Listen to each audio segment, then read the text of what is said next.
Have you ever wondered why things fall, like when you don't want to get out of your bed and you end up on the floor 2 seconds later? Well, this video will explain it.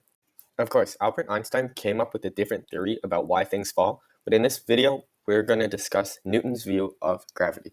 The story goes that an apple fell on Newton's head one day while he was sitting under a tree. Most people have heard of this story. In the 1680s, Newton first published his law of universal gravitation. This law stated that between particles of matter, they attract each other with a force.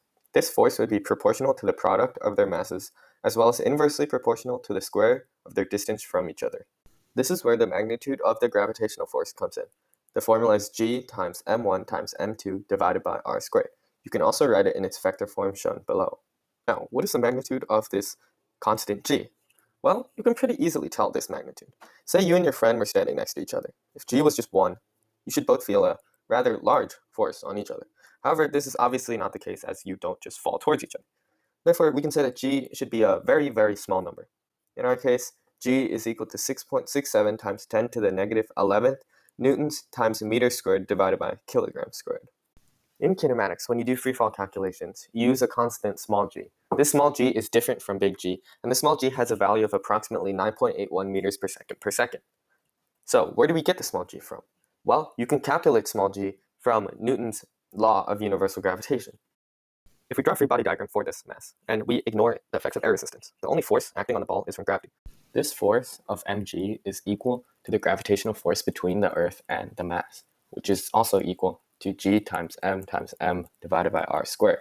Therefore, if we use those two formulas in conjunction, we can find that small g is equal to big G times the mass of Earth divided by their distance from each other squared. If you have two balls of different masses, and let's just say the bigger circle is the ball with the bigger mass, if you drop them from the same height, which one will hit the ground first? Will it be the heavier one? Will it be the lighter one? Or will neither? Will they hit the ground at the same time? Try it. They do in fact hit the ground at the same time. If you solve for the time it takes for an object to hit the ground with no initial velocity, you find that t is equal to square root of 2h over g. The mass of the object plays no role in the time it takes for the object to fall from its initial height to the floor. Let's see some more things. If you're standing on the equator and you slingshot a rock straight up, what will happen? Will the rock come back and hit you right on the head? What if you're using some great propulsion device? What if you're using your hands?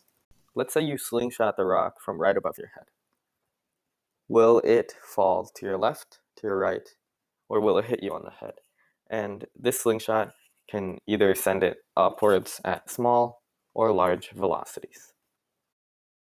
If you slingshot it upwards at a small velocity, such as a velocity where you can see it go up and come down, it's going to hit you on the head.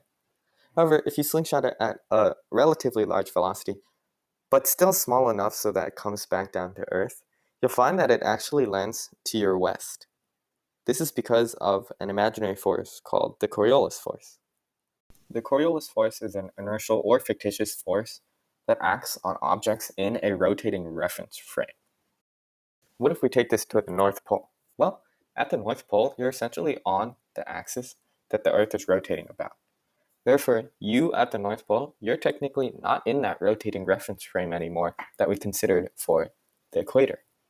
Therefore, if you slingshot the rock up, and assuming it still comes down, it will hit you on the head no matter how fast. One last thing before you go. Let's talk about weight. A bathroom scale would measure your weight as the normal force between the person and the ground.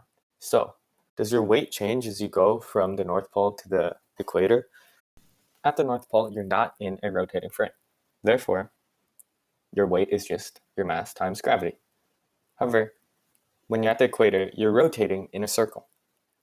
When you're rotating in a circle, there has to be a centripetal force pointing towards the center of that circle. Therefore, in order for there to be a net force pointing towards the center, mg must be greater than n. So therefore, mg minus n is equal to this centripetal force, which is equal to mv squared over r. If we solve for n, we find that n is actually less than mg. There are many other applications and places where we can apply gravity to. For example, gravity keeps our planets rotating around the sun. Gravity helps produce the tides, and many more. So thank you for watching, and I hope you learned something. Don't forget to like and subscribe. If you want to contact me, my email is yphysicsyt@gmail.com, and have a good day.